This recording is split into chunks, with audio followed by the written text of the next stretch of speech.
यहाँ हमजा की अपनी पॉलिसियां हैं, नगर की अपनी पॉलिसियां हैं, तो शिया सोनी इस्माइलिया नूर बख्शी लेकिन सतु पी कर ताजिर भी सोए हैं, अवाम भी सोए हैं। 78 साल गुजर गए, हमारा एक मुकदमा है। वो मुकदमा क्या है?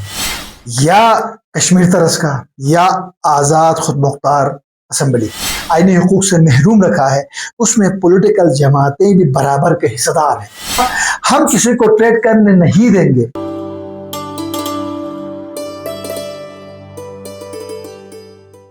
बिस्मिल्लाहिर्रहमानिर्रहीम। अस्सलामुअलैकुम। मैं हूं सुहाना, आप देख रहे हैं हुंजा न्यूज़। नाजरीन, जैसे कि आपको पता है आजकल इलेक्शंस की गहमा गहमी उरूज पर है और इसी सिलसिले में गुफ्तगू करने के लिए हमने दावत दी है जावेद हुसैन साहब को, जो कि मारूफ कारोबारी और हक परस्त रहनुमा है। सबसे पहले जावेद हुसैन साहब, हम आपसे ये जानना चाहेंगे कि आप माजी में पाकिस्तान पीपल्स पार्टी के साथ और बाद अज़ा आप पाकिस्तान मुस्लिम लीग नून के साथ वाबस्ता रहे और इन्हीं के प्लेटफॉर्म से इलेक्शंस लड़कर आप गिलगित बल्तिस्तान असम्बली के रुकन मुंतखब हुए और इस बार आप आज़ाद हैसियत से इलेक्शंस क्यों लड़ रहे हैं और इसके पीछे बुनियादी वजूहात क्या है, इस हवाले से हम बताइएगा। शुक्रिया। सबसे पहले हमजा न्यूज़ का देखें कि मैं पाकिस्तान पीपल्स पार्टी में 2015 में मैं टिकट होल्डर था, मैं हार गया। 9 जुलाई 2017 को, क्योंकि मेरा जो अपोनेंट था इस्लामी तहरीक का मोहम्मद शेख साहब वफात हुए, 9 जुलाई 2017 को इलेक्शन हुआ। फिर मैं पाकिस्तान पीपल पार्टी टिकट से इलेक्शन जीता। उस वक्त गिलगित बल्तिस्तान में गवर्नमेंट पाकिस्तान मुस्लिम लीग नून की थे और हाफिज हफीजुर रहमान चीफ मिनिस्टर थे।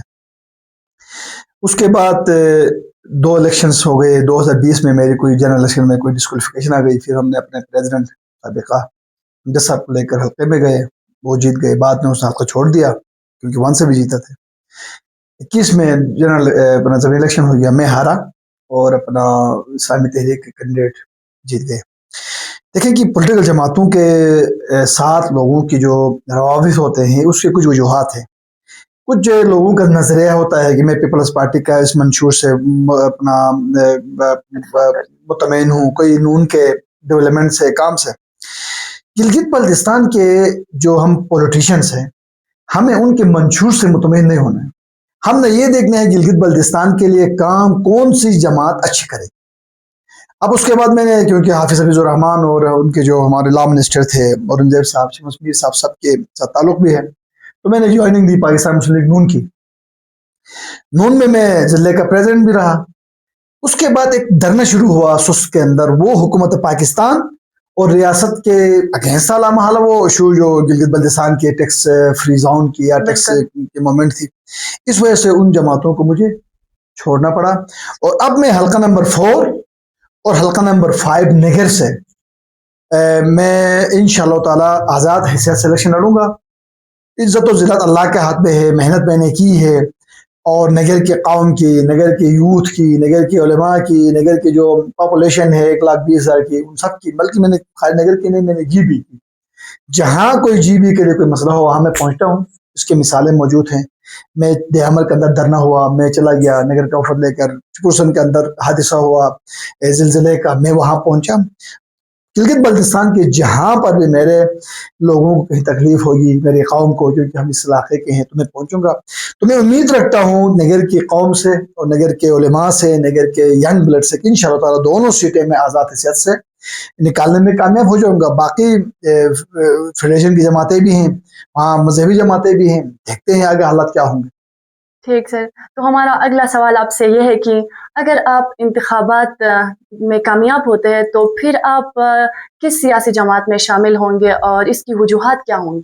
देखें कि मेरे नहीं मानने से कुछ भी नहीं होगा। मैंने बहुत से मीडिया टॉक्स में बताया, गिलगित बल्तिस्तान की जो ज़मीनी हक़ाइक़ हैं, यहाँ हमजा की अपनी पॉलिसियाँ हैं, नगर की अपनी पॉलिसियाँ हैं, गिज़र की अपनी हैं, अच्छा दियामर की अपनी हैं, अस्तोर की अपनी हैं, बल्तिस्तान की अपनी पॉलिसी है।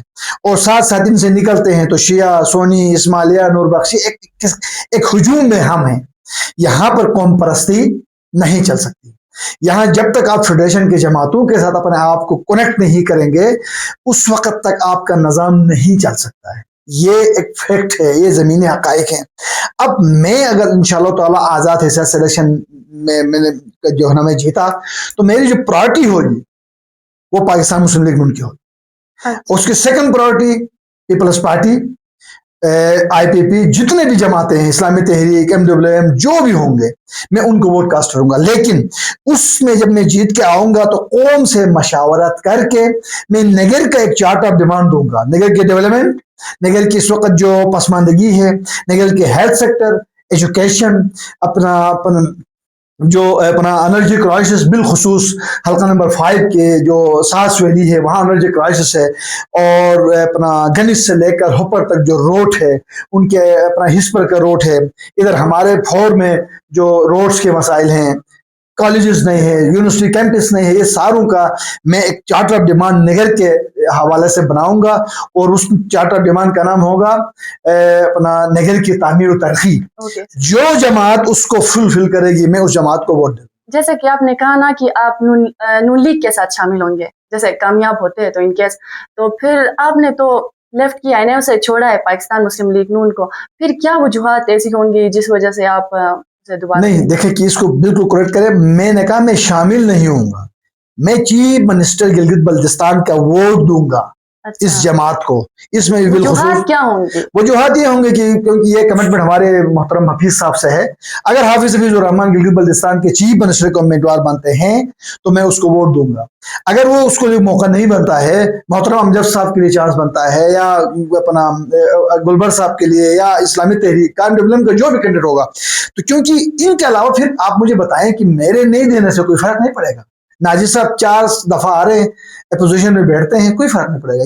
अगर गिलगित बल्तिस्तान के निजाम को चेंज करना है तो मीडिया से लेकर, वकला से लेकर, उलमा से लेकर, वाइजिन से लेकर अपना सिविल सोसाइटी तक इसको चेंज लाना पड़ेगा। चेंज लाकर 14 सीटें आजाद हक परस्त लेकर आए तो कोई गवर्नमेंट बनाने के काबिल होंगे। अकेला जावेद अगर आकर हक परस्तों की बातें करेगा तो मेरा ख्याल में कोई ने बात सुनेगा, न मानी जाएगी।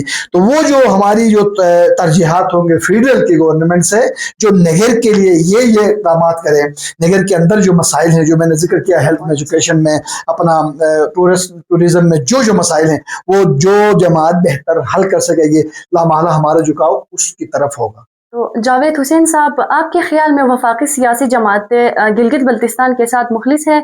क्या अवाम को इन जमातों पर एतमाद करना चाहिए? देखें कि 78 साल गुजर गए, हमारा एक मुकदमा है। वो मुकदमा क्या है कि हम पाकिस्तान के सूबा बनना चाहते हैं, यहाँ की पॉपुलेशन 95% या 90%, या कश्मीर तरस का, या आज़ाद खुद मुख्तार असम्बली। ये तीनों की एक डिमांड गिलगित बल्तिस्तान के यूथ में पाया जाता है, लेकिन ये सिर्फ और सिर्फ फेसबुक के हद तक है। आज पीपल पार्टी वाले अपने एजेंडे के तले हैं, नून वाले अपने एजेंडे के तले हैं, इस्लामी तहरीक वाले अपने एजेंडे के तले हैं, MWM वाले, IPP वाले, काप वाले, MQM वाले, सारे। तो मैं समझता हूँ इस तरह इनकलाब गिलगित बल्तिस्तान में नहीं आएगा। वफाकी जमातों ने जितना 35 साल माशाल्लाह एडमिनिस्ट्रेटर ने गिलगित बल्तिस्तान के ऊपर जो हुक्मरानी की है, आईनी हुकूक से महरूम रखा है, उसमें पॉलिटिकल जमातें भी बराबर के हिस्सेदार हैं। इसमें पाकिस्तान पीपल्स पार्टी भी है, पाकिस्तान मुस्लिम लीग नून भी है, और भी दीगर जमातें, मौलाना साहब की पार्टी भी है, इस्लामी तहरीक भी है, जितने वफाक के अंदर फेडरेशन के अंदर जो लीड कर रहे हैं। तो मेरा मौक़िफ़ है, अगर आपने छोड़ना है तो सब जमातों को छोड़ना है। एक जमात को टारगेट करने का जो सोच है, उससे इलाके को बहुत बड़ा नुकसान होगा। तो हम समझते हैं गिलगित बल्तिस्तान के अंदर तब्दीली नहीं आ सकती, इसीलिए वफाकी जमातों पर गुजारा करना है। जो वहां से मिलता है, जो वहां से हमें मिलता है हुकूमत पाकिस्तान की तरफ से, उस पर गुजारा होगा। ये इनकलाब की बातें जुल्म है। 20 घंटे की लोड शेडिंग है गिलगित शहर में, रोड की हालत ये है, हफ्ते में एक फ्लाइट भी नहीं आती है, हफ्ते में, महीने में पता नहीं 3 फ्लाइटें आती हैं। इधर से इस्लामाबाद तक 20 घंटे का सफर है। हमारे माएँ बहनें स्टूडेंट मरीज रुल रहे हैं। गिलगित बल्तिस्तान की कौम सिर्फ फिरकावाराना सोच के लिए रो पाएंगे, टायर जलाएंगे, चौक बंद करेंगे। तो इनके लिए जो इस वक्त वफाक से जो मिल रहा है वो भी ज्यादा है, उससे भी वफाक थोड़ा हाथ खींच के कम देना चाहिए, क्योंकि इस सोच से कौमों के जो है ना मसाइल हल नहीं होते। तो सर, हमारा अगला सवाल आपसे ये है कि गुज़िश्ता साल सुस्त गोजाल हुंजा में आपने 68 दिन तक धरना दिया, जिसका मकसद पाक चीन में तिजारत के हवाले से जो मकामी ताजिरों के मसाइल के खिलाफ आवाज़ उठाना था। آپ کے مطابق اس دھرنے کے نتائج کیا نتائج برآمد ہوئے، اس حوالے سے بتائیے گا۔ دیکھیں کہ 68 دنوں کا جو طویل دھرنا تھا، جو لوگ بیٹھے تھے جس دلچسپی کے ساتھ، گلگت بلتستان کے کوئی 10,000 لوگ تو نہیں تھے وہاں، 150 200 گوجال، اپر ہنزا، نیگر، میجورٹی گلگت بلتستان کے مل کر، میرے خیال میں ہم کبھی ہمارا مجمع 500 پہ ہوتا تھا، کبھی 200 پہ ہوتا تھا، کبھی 250 پہ ہوتا تھا۔ سس پہ ٹریڈ کرنے والے تاجر 5,000 سے اباؤ ہیں، ان کے پیچھے جو فیملی صاحب کو تو 20,000 سے اوپر ہے۔ وہاں پر جد و جہد ہم نے کی، اس میں ہم نے لیڈ کی، میں نے، ہمارے محترم ریحان شاہ صاحب نے، اور ہمارے ساتھ کمیٹی کے ممبران تھے۔ تو جس حساب سے ہم نے کوششیں کیا، اس حساب سے یہ جو ملا ہے یہ کافی ہے۔ ہاں، ہمارے ساتھ حکومت پاکستان، گلگت بلتستان کی جو کمیٹی تھی، وہ جو وہاں کی جو کمیٹی تھی، انہوں نے اپنے ڈیلز کی ہے۔ کسی نے امجد صاحب کی بات مانی، کسی نے گلبرگ کی مانی، کسی نے حفیظ الرحمان کی بات مانی۔ تو یہی ہوا کہ آج سس کا ٹریڈ گلگت بلتستان کے تاجروں کے لیے ختم ہو چکا ہے۔ وہاں صرف 2-3 لوگ کام کریں گے، NLC، TIR، سرکاری مشینری، اور پنجاب، سندھ اور KP کے بڑے بڑے مافیاز کام کریں گے، اور بڑے بڑے جو ہے نا وہاں سے جو ہے نا ریاست کے لوگوں کے ساتھ وہ اپنے تعلقات بنا کر کام کریں گے۔ تو گلگت بلتستان کے لوکل جو پاپولیشن کے، میرے ہنزا کے چھوٹے تاجر، میرے نگر کے چھوٹے تاجر، میرے دیامر کے، استور کے، گیزر کے اور گلگت کے اور سکردو کے تاجروں کا ٹریڈ تو ختم ہو چکا ہے۔ اگر تاجر یہ سمجھتے ہیں کہ ہمارے ساتھ زیادتی ہوا ہے، تو میں آج بھی کہتا ہوں کہ سوس کے ٹریڈ سے گلگت بلتستان کے تاجروں کو اس سپر پاور سے ٹریڈ نہیں ہوگا۔ ہم کسی کو ٹریڈ کرنے نہیں دیں گے۔ اس کے لیے ہمیں ٹاپ پہ جانا پڑے گا، اس کے لیے ہمیں لانگ مارچ کرنا پڑے گا، اس کے لیے ہمیں کفن پوش نکلنا پڑے گا۔ میں میڈیا پر اویئرنیس دے کر دعوت دیتا ہوں، لیکن ستو پی کر تاجر بھی سوئے ہیں، عوام بھی سوئے ہیں، تو پھر اس پر میری کوئی جوابداری اور ذمہ داری نہیں ہے۔ لیکن جس جد و جہد کے ساتھ جو اپنا دھرنا ہم نے دی تھے، اس کے حساب سے ہمارے ساتھ بہت بڑا ظلم ہوا ہے، اور وہ ظلم کسی نے نہیں کیا ہے۔ جو مذاکراتی ٹیم تھی، اور اس میں گلگت بلتستان کے سابق گورنمنٹ حاجی گلبرگ اور جو کمیٹی، اور اس میں محترم حافظ حفیظ الرحمان اور محترم امجد صاحب نے وفاق میں جو ڈائلاگ کی تھی ریجن وائز تقسیم کر کے، انہوں نے ایک ایسا حل نہیں ہونے والا کھاتا نکالا ہے۔ یہ مذہب میں تقسیم کیا ڈیزائنر نے، انہوں نے علاقائد میں تقسیم کیا، ضلعوں میں کیا، تو آج ٹریڈ کو بھی اضلاع میں تقسیم کر کے یہ ایک ایسا بیج بویا ہے کہ اس کے میں کہتا ہوں کہ نقصانات ٹریڈرز کو اور گلگت بلتستان کے لوگوں کو بہت زیادہ ہوں گے۔ اس میں بھی میں ذمہ دار نہیں ہوں، میں اپنے پروردگار اور اپنے قوم کے سامنے سرخرو ہوں کہ 68 دن میں ایک دن بھی وہاں سے نہیں ہلا ہوں۔ 68 دن مجھے آخر میں اتنی دھمکیاں بھی ملی کہ ہم تمہیں اٹھائیں گے، تمہیں ماریں گے۔ میں نے کہا یہ جان ایک دن جانی ہے، جس کے میں شوق ہے مجھے مارے، جس کا شوق ہے مجھے بند کرے، لیکن اللہ کے فضل و کرم سے اللہ کی ذات بڑی ہے۔ میں زمین پر کسی مصنوعی خدا کو نہیں مانتا ہوں، سپر پاور اللہ ہے، اور اس اللہ کے بھروسے پر اور قوم کے طاقت پر آج ہمیں کچھ ہوا بھی نہیں، نہ ہم اریسٹ ہوئے، نہ ہمیں کسی نے مارا۔ یہ سارے ایک پروپیگنڈا تھا۔ ہم آج بھی اگر گلگت بلتستان کے حقوق کی اور ٹریڈرز کے حقوق کی کہیں بات ہوگی تو اس کے صفحے اول میں کھڑا ہوں گا، لیکن اس کے لیے قوم کو نکلنا پڑے گا۔ تو ہمارا آخری سوال آپ سے یہ ہے کہ آئندہ انتخابات کے لیے آپ کا منشور کیا ہوگا اور عوام آپ کو ووٹ کیوں دے؟ دیکھیں، گلگت بلتستان میں جتنے آزاد لوگ ہیں وہ ایک گروپ بنائیں۔ میرے دونوں حلقوں میں اگر ہم 10 لوگ ہیں تو ہم مل کے ایک پینل میں بندے لائیں گے، تو ہم فیڈریشن کے دونوں جماعتوں کے ساتھ مقابلہ کر سکتے ہیں، پاکستان پیپل پارٹی اور پاکستان مسلم لیگ میں جتنے فیڈریشن کو لیڈ کرتے ہیں۔ فیڈریشن سے مراد جن کے قائدین وفاق کے، سندھ کے، بلوچستان کے، KP کے، پنجاب کے، کشمیر کے، جتنے بھی، ہم سمجھتے ہیں کہ جتنے آزاد لوگ اس وقت الیکشن لڑ رہے ہیں وہ سب سے پہلے ایک اپنا گروپ بنائے اور آزاد خیال سب ملے تو یہ سیٹیں نکالیں گے۔ میرا منشور یہ ہے نگر کے عوام کی خدمت کرنا، تاجروں کی خدمت کرنا، نگر کے قوم کی خدمت کرنا، گلگت بلتستان کی خدمت کرنا میرا منشور ہے۔ اس میں تعلیم بھی ہے، ہیلتھ بھی ہے، اپنا بہت سے اپنا ٹریڈ کے اندر فیسلٹیز ہے۔ میرا ایک سیدھا سادہ منشور ہے، اگر نگر کی قوم نے میرے اوپر اعتماد کیا تو میں گزشتہ 10 سالوں سے نگر کے اندر اپنی خدمات سر انجام دے رہا ہوں، سوشل سیکٹرز میں سکولوں میں کالجز میں ہیلتھ سیکٹرز میں تمام ایجوکیشن سینٹرز میں ڈونیشن بھی کرتا ہوں، اور خدمات میرے جاری و ساری ہے پورے GB میں۔ اگر ان خدمات کو مد نظر رکھ کر قوم نے میرے اوپر اعتماد کیا تو میں آئندہ بھی یہ خدمات جاری رکھوں گا۔ جو میں نے خود اپنے مدد آپ سے کرنی ہے. اگر میرے اوپر اعتماد نہیں بھی کرتے تو یہ خدمات جاری ہوں گے. بس جس کو ووٹ دیں گے، جیسے پہلے انہوں نے 2 بندوں کو ہمارے منتخب کیا تھا، ہمیں ہرایا تھا، اس کے بعد بھی کوئی آگے مسلط ہوگا، وہ جانے، عوام جانے. ہم انشاءاللہ تعالی اس گلگت بلتستان کے قوم کی اور بالخصوص غریبوں کی، یتیموں کی، مسکینوں کی میں آواز بن کر گلگت بلتستان کی نمائندگی کرتا ہوں اور کرتا رہوں گا. خواہ اس کا تعلق پرسن سے ہو، خواہ اس کا تعلق داریل سے ہو، خواہ اس کا تعلق جو ہے چٹورکن سے ہو، خواہ اس کا تعلق نگر سے ہو، خواہ اس کا تعلق استور سے ہو، خواہ اس کا تعلق بلتستان سے ہو.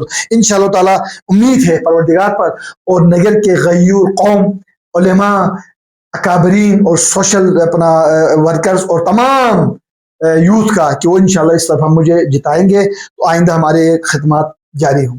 جاوید حسین صاحب، میں اپنی جانب سے اور ہنزا نیوز کے پورے ٹیم کی جانب سے آپ کا مشکور ہوا، آپ نے وقت نکالا.